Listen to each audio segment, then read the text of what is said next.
Very good morning to everyone.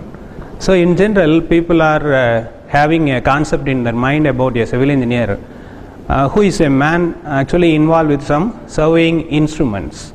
So yes, of course, surveying is one of the very important part of in the career of a civil engineer.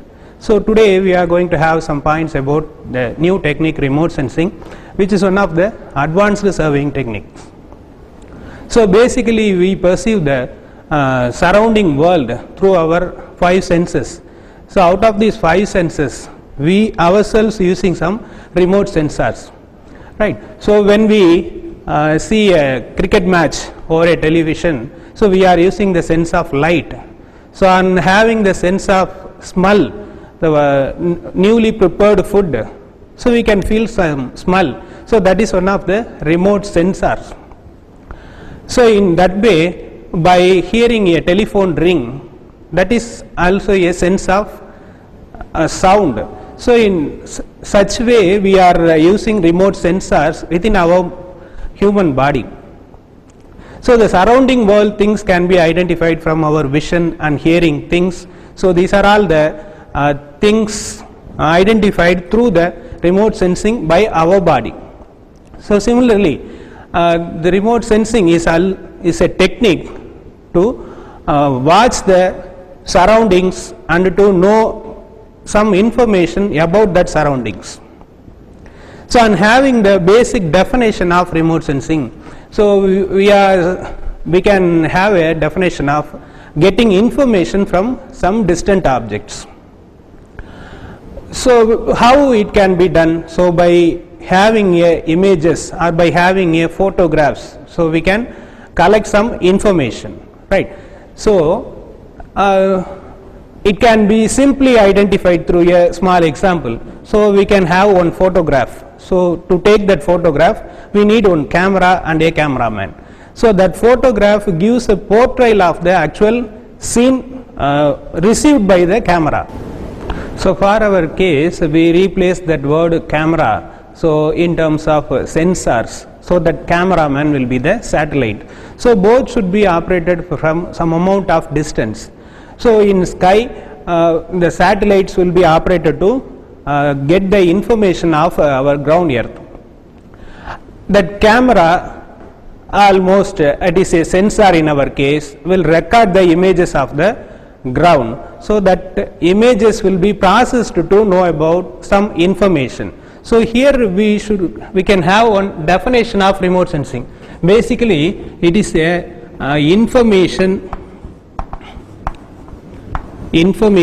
gathering technique. Information gathering technique. So based upon this, we can have a basic differentiation. So it means the information. So here we are deriving the information indirectly. So basically we are receiving some data from the ground earth. So that data can be used to retrieve the information. Here we can have an example. So for our Dindigul area, we can have some temperature values for Dindigul and Kodaikanal. In Dindigul it is 30 degree Celsius. In Kodaikanal it is 20 degree Celsius. These two are data. So what is the temperature of Dindigul and what is the temperature of Kodaikanal? These two are data sets. On comparing these two data sets, we can retrieve some information.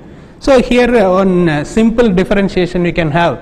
So Dindigul is recorded with 10 degrees Celsius more than Kodaikanal. And on comparing the previous day temperature to the today's temperature, so we may say 2 degree temperature is felt increased today. So such kind of information will be derived from the data sets. So data is a single one. So on comparing more than one data sets, we can retrieve some information. So on having the definition of our remote sensing, getting information without being any physical contact with the earth objects. So for that we should have some basic idea about the satellites. So everyone knows about satellites. So what are the types of satellites? So on having satellites, it will be placed over some orbits. So in that orbit, that satellites revolves the earth. So these satellites are termed as geostationary and polar orbiting satellites. Geostationary and polar orbiting satellites. So these geostationary satellites are always looking a particular portion of ground, and polar orbiting satellite crosses the polar regions of the earth. So the geostationary satellites will be operated above the height of 36,000 kilometer from the ground here. So it will take, geostationary satellites will take 24 hours to complete one revolution. Polar orbiting satellites will be placed in the inclination of 90 degree between the polar regions. Polar regions. So from this geostationary satellites, so it is taking 24 hours to make one complete revolution. So it synchronizes with the speed of Earth. So that's why we can operate the geostationary satellite as a common platform to gather information from a particular portion of area. So it is always looking a particular portion of area. That's why that geostationary satellites will be used for communication purposes. Communication purposes and weather monitoring.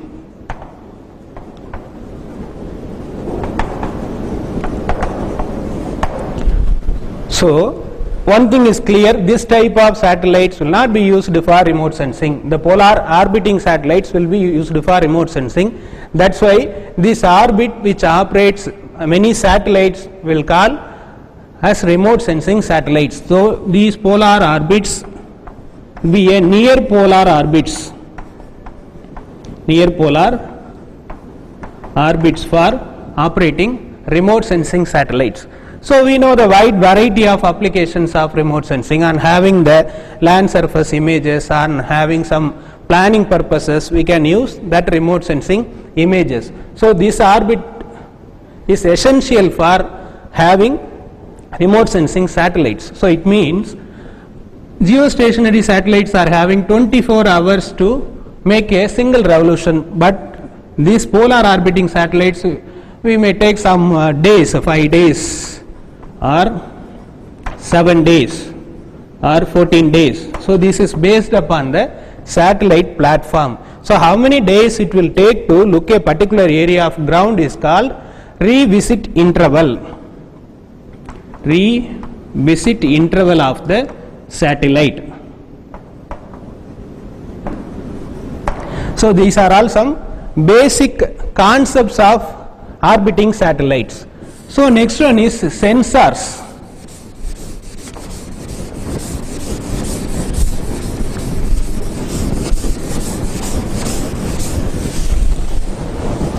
So we already said sensors are just like cameras. So it means these sensors are going to record the information or record the images of a ground earth. Right. So these sensors, so based upon the operation, so it will be classified as active and passive sensors. Active and passive sensors. So these active type of sensors and passive type of sensors will be used for taking remote sensing images. So in our case, we are always having our discussion about the passive type of remote sensing systems. So on having a point, so active type of sensor, so it will use its own source of energy to take pictures of earth. So passive type of sensors will use the natural source of radiation. Natural source of radiation. So it means sun. So sun illuminates the ground earth. So on having passive types of sensors, passive type of remote sensing, that ground area is imaged by using passive sensors. So the natural source sun will be used for the illumination of the ground. So in case of active type of sensors, so we should supply the light source. We should supply the light source. So the basic difference between this active and passive type of sensors. So these passive sensors can be operated only during the day times, and the active type of sensor can be operated during night times. So this will be operated for any time. So that is the basic difference between active and passive type of sensors. So far we have some clear points about satellites and sensors. So what is the next one? So the sun, natural lighting source, is producing electromagnetic radiations which passed to the ground. So how that electromagnetic radiation transfers the energy to the ground in terms of light? So it is propagating as waves. So from the wave theory, the electromagnetic radiation may called as waves, which is having some characteristics, wavelength and frequency.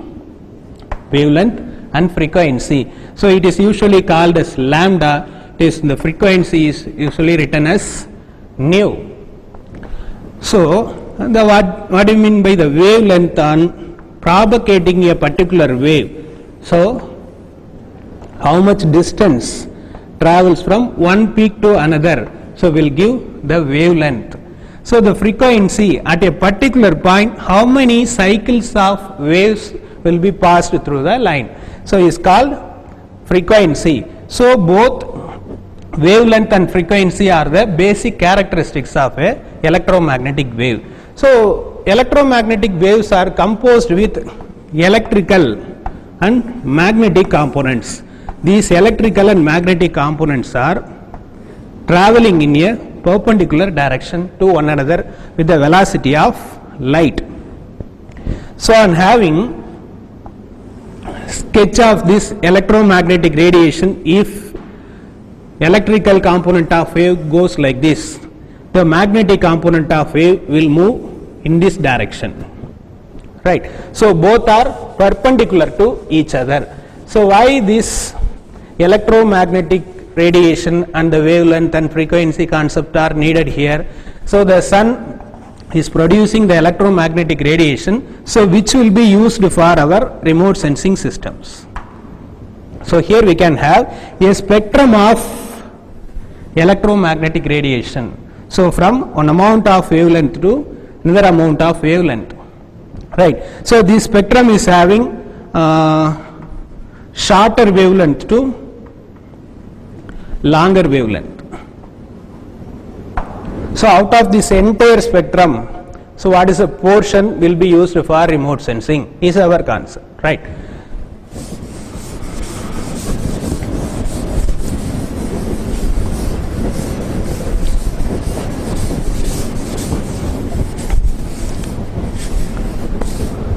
So we can have one animation of that electromagnetic waves. Yeah, now we got some visual aids. So from this you can see the animation of that electromagnetic waves, how it propagating. Right, the blue portions of this wave are similar to electrical fields, and the red portions are called magnetic fields. So both the fields are traveling in velocity of light, so both are perpendicular to each other. So and having the spectrum of that electromagnetic waves, it is having the wide range of spectrum. So starting from that gamma rays to the radio waves. So gamma rays are having very shorter wavelengths and radio waves are having very longer wavelength. So each and every portion of this electromagnetic spectrum can be used for some particular purposes. So out of this entire spectrum, so what are the portions will be used for remote sensing? That is our aim. So from this region you can have some color bands, and that last band is near infrared band. So both the regions, this visible region and that near infrared region will be used for remote sensing purposes. So usually the values which are all noted in micrometers, that is the wavelength of a particular electromagnetic radiation will be noted in terms of micrometer, that is 10 power minus 6 meter. So usually we are having some universal denotation, that is a Armstrong, that is 10 power minus 10 meters. So here we can have everything in terms of micrometers. So the visible spectrum is starting from 0.4 to 0.7 micrometers. In this area we are having the basic color bands blue, green and red. So blue portion, that violet portion is having very shorter wavelength, and the last red portion is having some longer wavelength. So this near infrared is also utilized for remote sensing purposes. So we may arise one question, on having the basic bands, basic color bands blue, green and red, and having the images, so same color will be reproduced over the images. And having near infrared images, how that color looks, so that is a question. So we may discuss it later. So now these portions, visible and infrared portions, will be used for remote sensing, right? So what are the components on having a basic remote sensing system? What are the components are to be used? So here we have listed out some components, 7 components. So already we had the sun as a natural illumination source, that is A, and some B components, that light source that electromagnetic waves travels and reach the earth through the component B. So that component is called radiation through the atmosphere or transmission through the atmosphere. So C, it reaches the ground, so it interacts with the ground objects. So next component is D. So after interacting with the earth components, so it will be redirected to the sensors. Here is our camera is fitted. So right, so after getting that data with the component D, so it will be redirected to the ground stations, that is satellite processing stations. So that component is E. So again the data will be sent back to the satellites for further communication, or that may be stored with our systems for making some interpretation and analysis. So on listing out the components, energy source is the first one, which is responsible for illuminating the ground objects. So already we had, it is a passive type of remote sensing. What are the discussion we have? Only based on the passive type of remote sensing. It sends light to the ground objects. After having interactions, it will be redirected to the satellite sensors. Sensors records the data and it sent back to the ground systems for further analysis. So these systems be reproduced in the visual presentation, that is the energy source, propagation and repropagation and transmission and reception by the sensor and the data reuse. Here each and every step will have so many components. So on having the discussion about that energy source, we may stop up to the discussion of electromagnetic radiation, because it is giving electromagnetic energy to the ground. So once that energy is received by the earth objects, so there will be some interactions, and during the passage of that sunlight to the ground, so there will be some disturbances will happen due to the atmosphere. So that electromagnetic wave should meet or should interact with the atmosphere and also with the ground objects, right? So what are the disturbances will happen on passing it to the atmosphere? We may know the atmospheric particles, small particles or small gases, will act as some dampers for the passage of electromagnetic waves. So that will make some disturbances in its passage. Based upon the size of that objects or based upon the size of that particles or gases, the flow of electromagnetic radiation will be disturbed. So here the concept of scattering will come. So based upon the size, say for example, if the size of intermediate particle is very large, the electromagnetic radiation will not reach the ground, so that will be redirected in all the directions, right? So that scattering will happen. So or else that the gas molecule or else that intermediate particle will absorb that radiation and it can keep that radiation within itself. So the possible interactions are, one is scattering and second one is absorption. So based upon the chemical compositions or characteristics of the gas molecules, the absorption will happen. And having the scattering based upon the size, it is purely based upon the size. So we can have some classes of scattering. So here we can have the three classes of scattering. One is Rayleigh scattering, second one is Mie scattering, third one is non-selective scattering. So the Rayleigh scattering happens. So we are all know the sky is looking always blue, and during sunset and sunrise it looks reddish color, right? This is due to some type of scattering. So on having the Rayleigh scattering, the intermediate particles, so which are making disturbances, so the size of the particles will be very small and comparing it with the wavelength of electromagnetic radiation.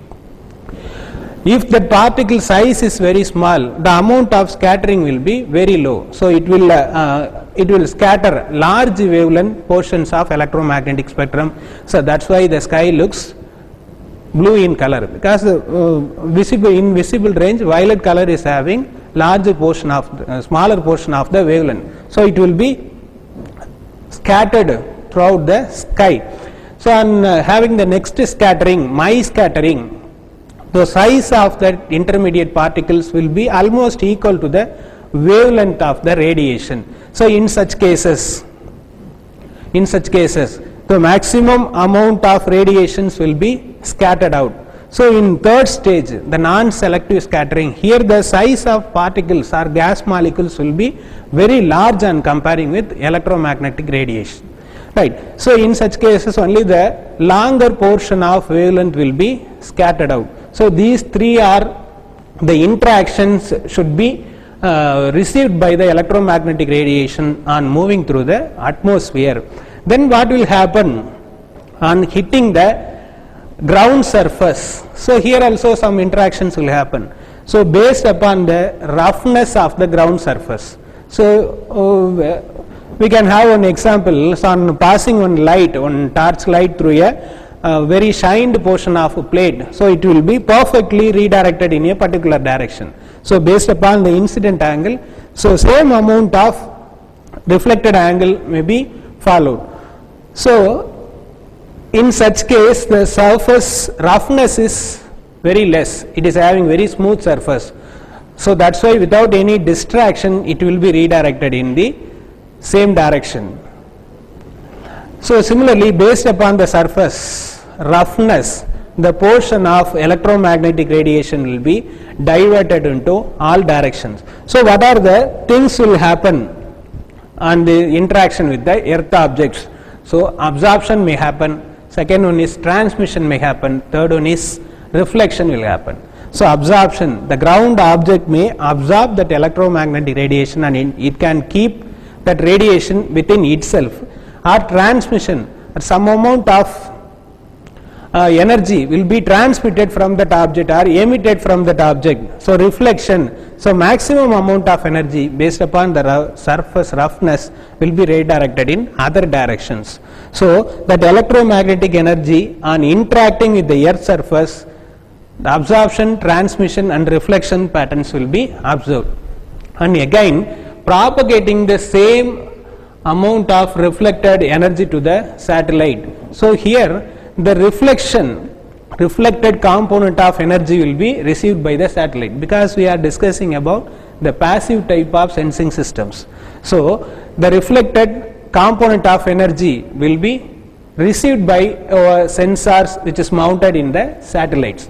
So that recorded energy will be sent to the ground based segments. So up to this we don't need any human intervention, right? So up to this all portions are machine oriented.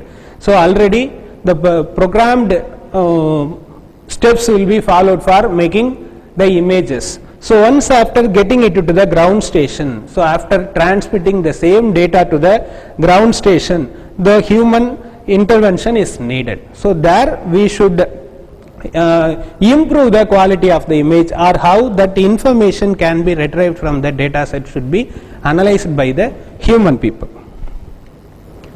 So the interactions, so already we said the transmission, scattering, absorption and receiving the sensor, what are the things will happen will be given in this diagram.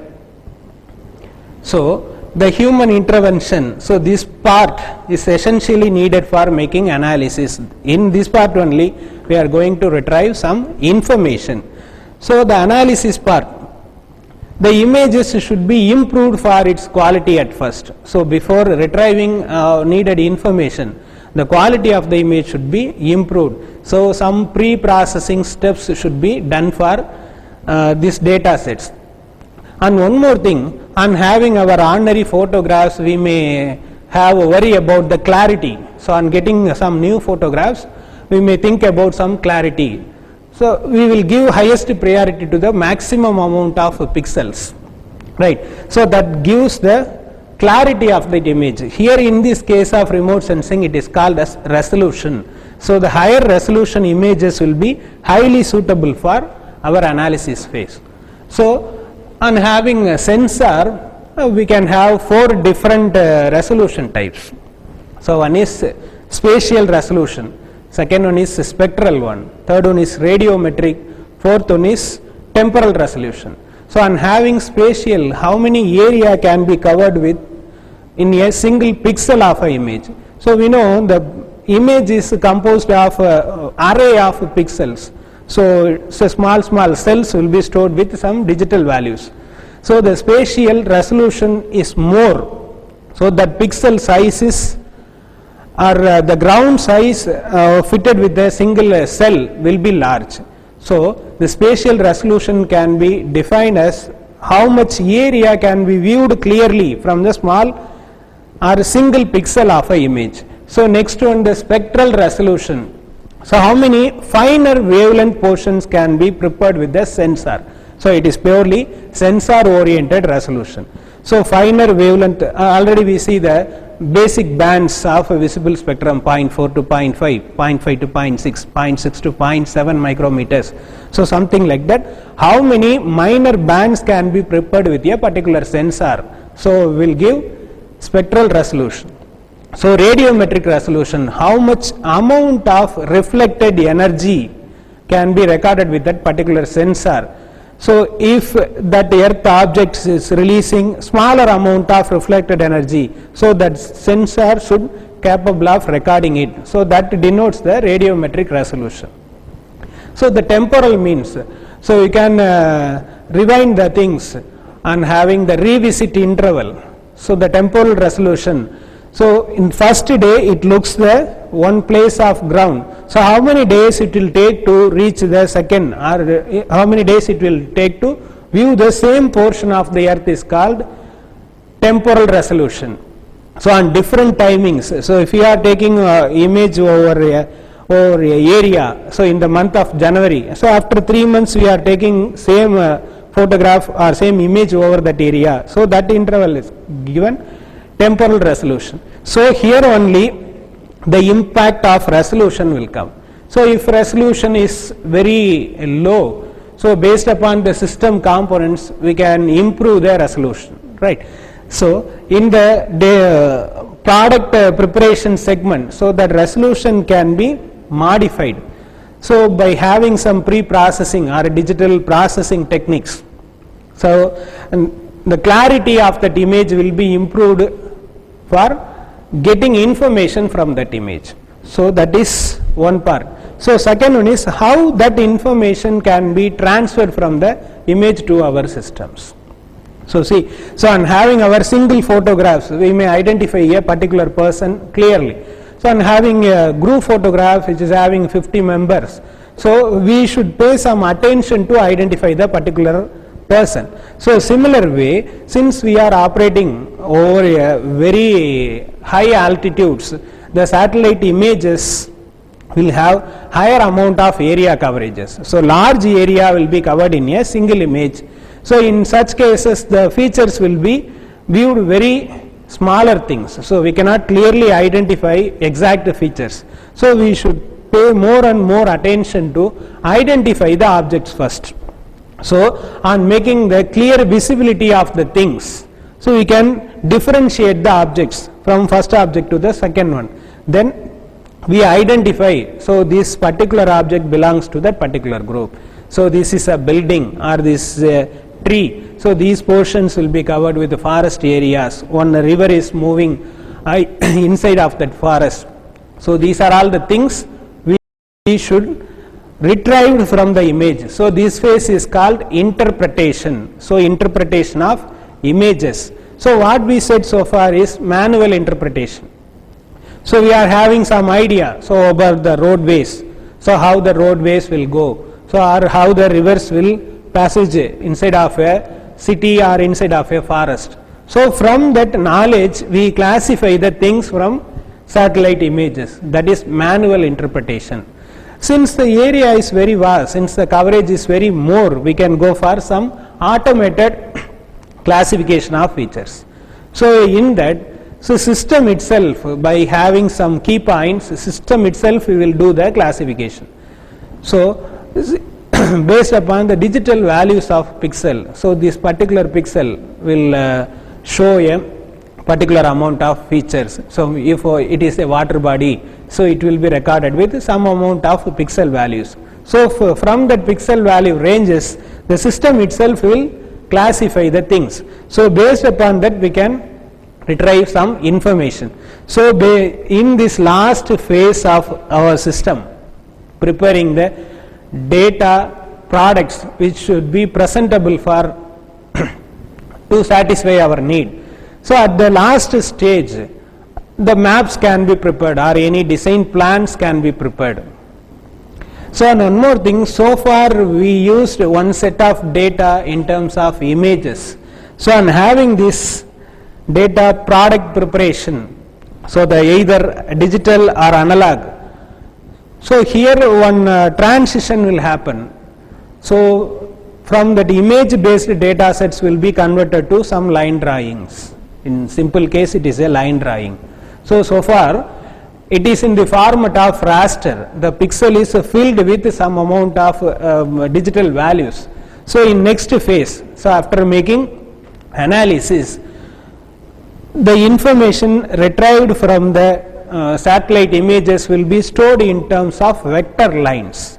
So this is one of the important field. GIS is one of the important field. So that should be integrated with remote sensing for the civil engineering applications. So GIS, it means Geographic Information System. So here it is a system for storing data received from various data collection systems. So obviously remote sensing is one of the data collection system. The data what we received from remote sensing can be stored with Geographic Information System. It is simply a database, and querying that database and making some analysis over the database, that information, desired information can be retrieved. So collectively remote sensing and GIS, both the techniques should be adopted clearly or collectively for application of any civil engineering project. So on having some specific applications of remote sensing in civil engineering projects. So already I told you the surveying is the main portion or main part in a career of a civil engineer.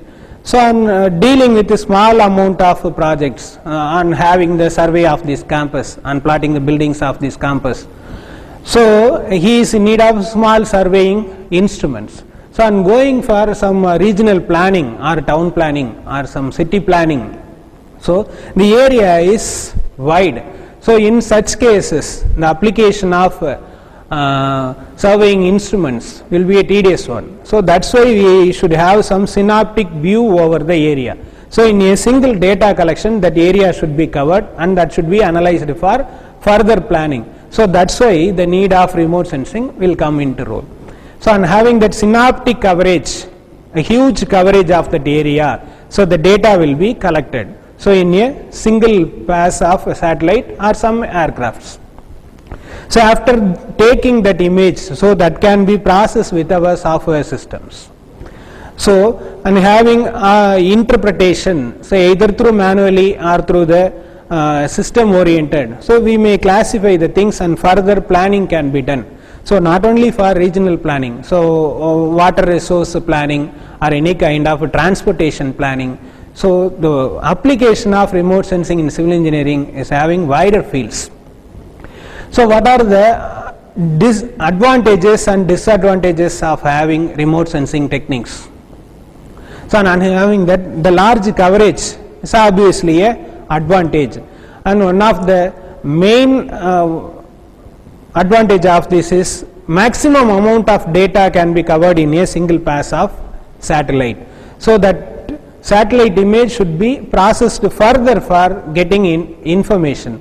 So similarly on having the expenses on using some surveying equipment, so we should pay months of time or some years of time to have a surveying of a country. So in a remote sensing technique, so it will have some amount of minor time to collect the data over the full country.